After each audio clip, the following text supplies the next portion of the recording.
Hello বন্ধুরা, আসসালামু আলাইকুম। তোমরা সবাই কেমন আছো? আশা করি সবাই ভালো আছো। যে যেখান থেকে আমার ব্লগটা দেখতেছো সবাইকে আমার সালাম জানাই। আর আজকের রেসিপি হলো আমার ইলিশ মাছের ঝোল। আর বেশি কিছু রান্না করব না, আগের একটু টুকিটাকি রান্না আছে ওইগুলো দিয়ে আজকে খাবো। ইলিশ মাছের জন্য প্রথমে দিয়ে দিলাম পেঁয়াজ, স্বাদ মতো লবণ, পানি,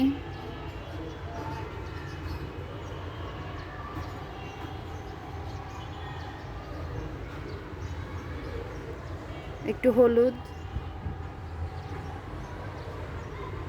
মরিচ,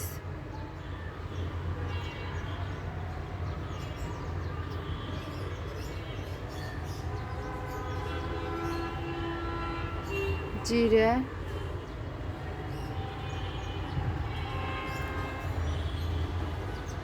আদা। আমরা রসুন মাছ আমরা একটু রসুন কম খাই, আবার ইলিশ মাছে আমরা রসুন দিই না। আর একটু মশলা, ইলিশ মাছে যত আপনার মশলা জাতীয় জিনিস কম পড়বে ইলিশ মাছ ততই স্বাদ।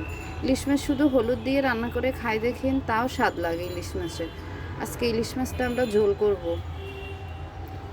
তো যেখান থেকে আমার ব্লগটা দেখতেছে আশা করি সবাই ভালো আছে। সবাই যদি আমার রান্না রেসিপিটা ভালো লাগে, রান্নাটা ভালো লাগে, তাহলে আমার চ্যানেলটা লাইক, সাবস্ক্রাইব, কমেন্ট, শেয়ার করবেন। আশা করি সবার ভালো লাগবে। পিছনে আমার ছেলেটা বসে আছে, আমি রান্না করতেছি বসে আছে চুপচাপ। আর আমার শাশুড়ি আমারা অনেক হেল্প করে, উনি আমারে খুব হেল্প করে, আমাকে আমার রান্না বান্না সব কিছুতে অনেক হেল্প করে।